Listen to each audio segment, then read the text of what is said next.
এই সমস্ত মাগিগো কী করবার মন নাই। ছুটির একটা দিন ব্যর্থ যদি বউরে সময় না দেই তাহলে বউ সন্দেহ করবো না। আর আমার বউ হবা প্রেগনেন্ট হয়েছে, এই সময় বউর পাশে একটু থাকা দরকার আমার। এই সময় যদি বউরে চিন্তায় রাখি তাহলে আমার বাচ্চার ক্ষতি হবো না।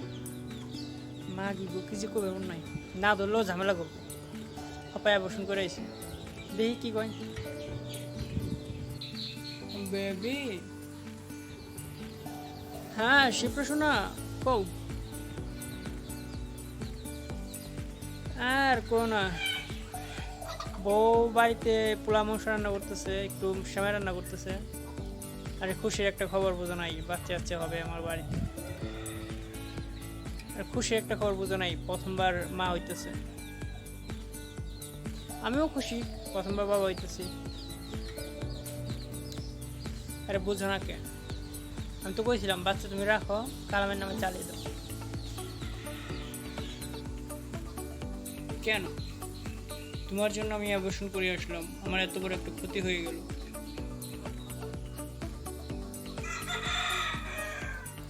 না তুমি চাইলে কি সব তোমার মন মতো হবে? আমাদের কোনো ইচ্ছে নেই। হ্যাঁ, বেশি প্যাক প্যাক করো না, আমার হাতে এত টাইম নেই যে তোমার টাইম দিন। তোমার জামাই ঘরের ভিতরে পড়ে রয়েছে, তার টাইম দাও, ঠিক আছে? শালি ফালতু।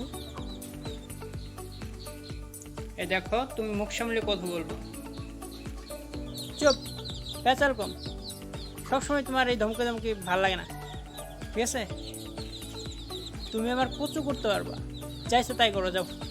ওই চাকরি ধার ধারি না আমি, ঠিক আছে? আর তুমি হাই দাইছো বলে আমি তোমার দিছি, জোর করে তার দেয় নাই। আইসা আমার লেকচার দিতে। তুমি আমার কচু করতে পারবা, যাও, যা ইচ্ছা তাই করো।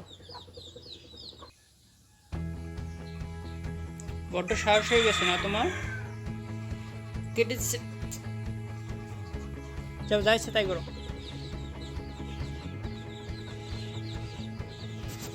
বেয়াদব মহিলা, এই সমস্ত ফাত্রা মহিলা কি করবে? ঘরের ভিতরে জামাই রয়েছে, জামাইরে সময় দেবো, তাতে আমাকে থার্ড পার্সন ছেলেকে সময় দেবো। একজনের জায়গা মতো বাস বেড়ে দেওয়া উচিত। এই সমস্ত থার্ড ক্লাস মহিলাকে জায়গা মতো প্রচুর ঢুকিয়ে দেওয়া উচিত। বেয়াদব মহিলা, জামাইরে সময় দিতে তোমাকে মুশকিল লাগে, বেয়াদবের দলেরা। আমি রাসেল এত চাপ নিতে পারবো না, ঠিক আছে? আমি এখন ভালো হয়ে যেতে চাই। এই ইমু মানে স্বামী বিদেশ খেলাও অনেক খেলছি, এখান থেকে এখন বাইরে আসতেছে, গেলে যাইবো চাকরি। এই শিপের লগে আমার আর কোনো কথাবার্তা নেই। আমার ঘরে এখন নতুন একটা অতিথি আসতেছে, আমি বাবা হইতে যেতেছি। আমি নিজেরা ভালো করে ফালাইতেছি।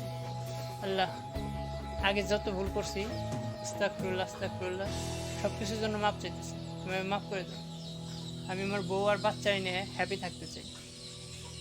আর সবাইরে বলতেছি, এই সমস্ত পরক্রিয়া করে, এই সমস্ত উল্টাপাল্টা কাজ করে সিরিয়াসলি লাইফে কোনো হ্যাপিনেস আসে না। ক্ষণিকের হ্যাপিনেস ওটা কিছু না, ক্ষণিকের আনন্দ এটা আনন্দই নেই, ঠিক আছে? নিজের বিবাহিত বউর সাথে সময় কাটান, আল্লাহ খুশি হইব, মন থেকে শান্তি হইব। বউ, বউ। A few moments later. ইদানিং রাসেলের সাহসটা অনেক বেড়ে গেছে, ওকে কিছু একটা করতে হবে। হ্যাঁ আসছি। এখন আমার কালামটা কেন ডাকতেছে? আমি এই কালামের সাথে কথা বলতে ইচ্ছে করে, কি যেন হয়ে গেছে। কালামকেও তো আমি ভালোবেসে বিয়ে করেছিলাম, কিন্তু এখন কালামের সাথে কথা বলতে ইচ্ছে করে না। কালামের নাম শুনলে এখন আমার গা পিত্তি জ্বলে যায়। হ্যাঁ বলো, কেন ডেকেছো আমায়? শিপ্রা, তুমি নাকি অ্যাবর্শন করতে গিয়েছিলে, তুমি কি আমার পিছে গোয়েন্দা লাগিয়ে রেখেছো? না মানে আমি কোথায় যাই না যাই এত খোঁজখবর নিতে হবে কেন তোমায়?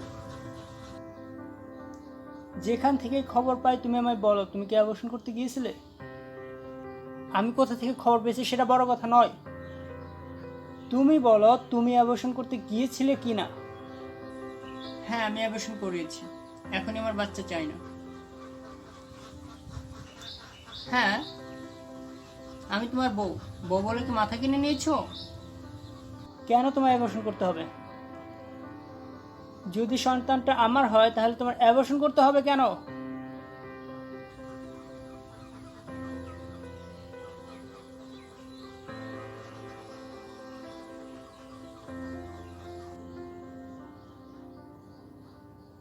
আমি শাকিলকে ধরেছিলাম। শাকিল আমার কাছে সবকিছু খুলে বলেছে।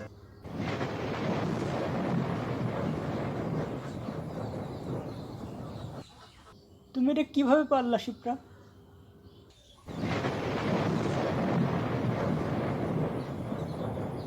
তোমার আমার না লাভ ম্যারেজ, মনে আছে সেদিনের কথা?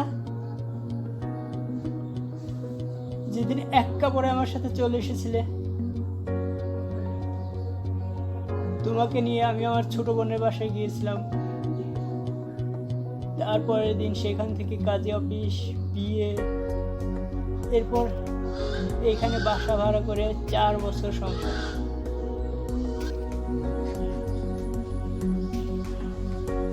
ওই রাসেলের কাছে কি এমন আছে যেটা আমার কাছে নেই? তুমি আমায় বলো।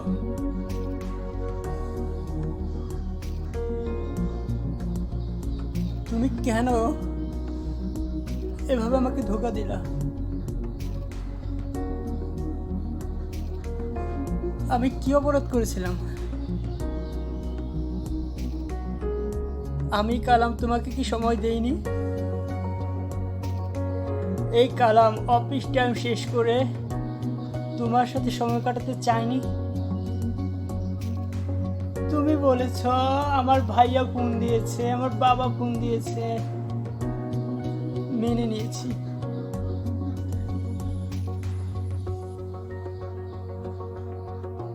আমাদের মতো স্বামীরা কি করবে বলো? মাস শেষে গিয়ে কারেন্ট বিল, নেট বিল, এই বিল, সেই বিল, হ্যান ত্যান, সব ঝামেলা তো আমাদের ঘরেই না। তোমার প্রতি মাসে বায়না ছিল আমার এটা লাগবে সেটা লাগবে। আমি কালাম সেই বায়না পূরণ করতে গিয়ে কখনো নিজের দিকে তাকাতে পারিনি।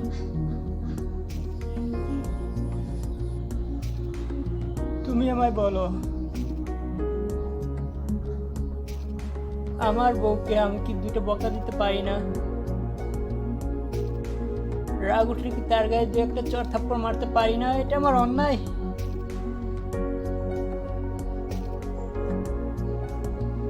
আমি তো তোমার উপর সহজে রেগে যেতাম না। যখন থেকে তুমি আমায় সময় না দিয়ে মোবাইলের পিছিয়ে পড়ে থাকতে, তখনই আমার সন্দেহ হয়েছিল যে তুমি নিশ্চয়ই কোনো উল্টাপাল্টা কাজের সাথে জড়িয়ে গেছো। তোমাকে ফিরিয়ে আনার অনেক চেষ্টা করেছি আমি। আর যখন জানতে পারলাম ওই রাসেলের মতো একটা ছেলের সাথে তোমার সম্পর্ক, তুমি জানো আমার উপরে পুরো আসমান ভেঙে পড়েছিল। আরে শিপ্রা, তুমি বললে তো আমি আমার কলিজাটা টেনে ছিঁড়ে তোমায় দিয়ে দিতে পারতাম। ওই রাসেল তোমাকে কি দিবে? হ্যাঁ, কিছুটা সময়, একটু সুখ। ওই একটু সুখ ছাড়া কি মানুষ বেঁচে থাকতে পারে না? আর আমি কালাম তোমার কাছে যাইতে চাই নাই, তখন তুমি আমায় 2 হাতে সরিয়ে দিয়েছ। নানান ভাবে বুঝিয়েছো তুমি ক্লান্ত, সারাদিন অফিস করে খাটাখাটনি করে এসেছো, এখন দুষ্টামি না। আর সেই তুমি রাসেলের মতো একটা 3rd ক্লাস ছেলের সাথে সম্পর্কে জড়িয়ে গেছো। আরে আমার সমস্যা হয়তো ক্ষণিকের, কিন্তু তোমার মতো এরকম নিচু মনের মেয়েদের সমস্যা সারা জীবনের। আমি কালাম যদি চাই তোমার মতো 10টা মেয়েকে বিছানায় শোয়াতে পারি, কিন্তু আমি কালাম তা করবো না।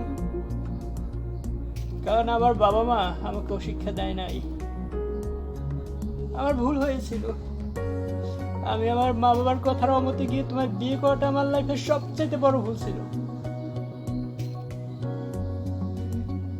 যে মেয়ে কিনা প্রেমের নামে বিয়ের আগে অন্য একজনকে দেহ বিলিয়ে দিতে পারে, সে কখনোই ভালো মেয়ে হতে পারে না। প্রেমের নামে অবৈধ সম্পর্কে যে মেয়েরা জড়িয়ে যায়, তারা কখনো কোনো ভালো মায়ের সন্তান হতে পারে না। আমারই ভুল হয়েছে। আমি আবেগের বশে তোমার সাথে জড়িয়ে গিয়েছিলাম, তারই দাম দিতে হচ্ছে আজকে আমায়। আমরা তো ভালোবেসে বিয়ে করেছিলাম, কিন্তু আমি কেন যে এরকম একটা ভুল পথে চলে গেলাম? প্লিজ আমায় মাফ করে দাও। চুপ! আর একটা কথা না, এই কালাম অনেক সহ্য করেছে, দিনের পর দিন শুধু তোমার কাছ থেকে একটাবার শুনতে চেয়েছে যে আমার ভুলটা কোথায়। হ্যাঁ, আমি হয়তো ওই রাসেলের মতো মিষ্টি মিষ্টি কথা বলতে পারি না, আমি হয়তো ওই রাসেলের মতো তোমার সাথে বিছানায় শুয়ে অকারণে টাইম পাস করতে পারি না। শয়তানের ধোকায় পড়ে তুমি সহ তোমার এই জেনারেশনে যারা এরকম উল্টাপাল্টা কাজের সাথে জড়িয়ে যাচ্ছে, তারা বুঝতে পারতেছ পরক্রিয়া করে কি লাভ? বলো আমায়। আমার ভুল হয়ে গেছে, আমায় মাফ করে দাও। না, তুমি আমায় বলো, এই পরক্রিয়া করে কি লাভ? কয়েক সেকেন্ডের আনন্দ, হয়তো আমার চাইতে ও তোমার শারীরিক সুখ বেশি দিতে পারবে, কিন্তু একবারও ভেবে দেখেছ, যদি ও তোমাকে সম্মান করতো, তাহলে কি অবৈধভাবে তোমার সাথে মেলামেশা করতে পারতো? আমি তোমার হাজবেন্ড, আমাদের হালাল সম্পর্ক, আর ওর সাথে হারাম। তুমি তো হালাল হারামের সম্পর্কটার মানেই বুঝো না। যাও, তোমাকে আমি ছেড়ে দিলাম। না, আর একটা কথা না, আজ থেকে আমি কালাম তোমার মুখটাও দেখতে চাই না। আরে দুষ্ট গরুর থেকে শূন্য গোয়াল অনেক ভালো। আমি কালাম একা থাকতে রাজি, কিন্তু কোনো চরিত্রহীন দুষ্ট রম্পট মেয়ের সাথে থাকতে রাজি না। তোর মতো দুশ্চরিত্র মেয়ের সাথে থাকার চাইতে বিষ খেয়ে মরে যাওয়া অনেক ভালো। আরে আমি তো সেদিনই মরে গেছি, যেদিন প্রথমবার তোর শরীরে রাসেল ট্রাস্ট করছিল। আরে আমি তো সেদিনই মরে গেছি, যেদিন তুই আমার মিথ্যে বলে ওই রাসেলের সাথে বিছানা গরম করেছিস। আমি তো সেদিনই মরে গেছি, যেদিন তুই ওই রাসেলের সাথে সময় কাটিয়ে এসে আমাকে দূরে সরিয়ে দিয়েছিস। আমি ফোন দিলে তোর সব সময় ওয়েট না হয় ব্যস্ত, কিন্তু কেন? উচিত ছিল পুরো সময়টা আমাকে দেয়া। আমি কখনো আর এমন করবো না। তুমি প্লিজ আমায় ছেড়ে দিও না। তুমি ছেড়ে দিলে আমি কোথায় যাব? ও রাসেল আমায় ভালোবাসে না, ও শুধু আমার দেহটাকে চায়। প্লিজ তুমি আমায় ছেড়ে দিও না লক্ষ্মীটি, আমি তোমার পায়ে পড়ি। এখন অনেক দেরি হয়ে গেছে, আমার ভেতর থেকে তোর প্রতি বিশ্বাসটা একেবারে উঠে গেছে। আমি চাইলেও আর কোনোদিন তোকে মাফ করতে পারবো না। আমি কালাম কোনোদিনও তোকে মাফ করতে পারবো না। তুই আমায় মাফ করে দিস, আমি তোর মতো খারাপ হতে পারবো না। আরে আমি কালাম যেদিন তোকে কথা দিয়েছিলাম তুই ছাড়া অন্য কোনো মেয়েকে আমার লাইফে জায়গা দেবো না, সেদিন থেকে চোখ তুলে আমি অন্য কোনো মেয়েকে দেখিনি। আর তুই আমাকে এভাবে ঠকালি। আর কেউ জানুক আর না জানুক, একটা বউ তো তার স্বামীকে খুব ভালো করে চিনতে পারে যে আমি তুই ছাড়া অন্য কারোর সাথে কোনো রকম সম্পর্কে আছি কিনা। সেটা তো তুই খুব ভালো করে বুঝতে পারছিস। আমি তো কখনো তুই ছাড়া অন্য কোনো মেয়ের দিকে তাকিয়ে দেখিনি, আর তুই এভাবে আমায় ঠকালি। যাই করেছিস খুব ভালো করেছিস। আজকে এখন এই মুহূর্তে আমি তোর লাইফ থেকে চলে যাচ্ছি। চিন্তা করিস না, আমি 1 বছরের অগ্রিম বাসা ভাড়া দিয়ে দিয়েছি।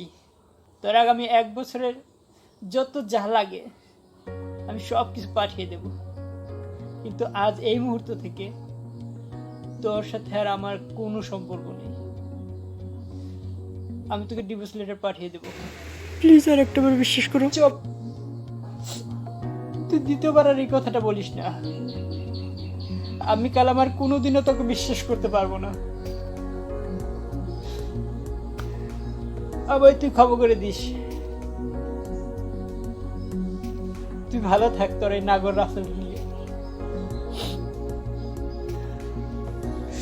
ভাই প্লিজ মাফ করে দাও।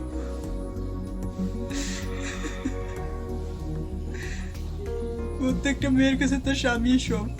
আমি এই জিনিসটা ভুলে গিয়েছিলাম। শয়তানের ধোকায় পড়ে আমি আমার ফেরেশতার মতো হাজবেন্ডটাকে ঠকিয়েছি। আমায় প্লিজ মাফ করে দাও। আল্লাহ আল্লাহ মাফ করে দাও আল্লাহ।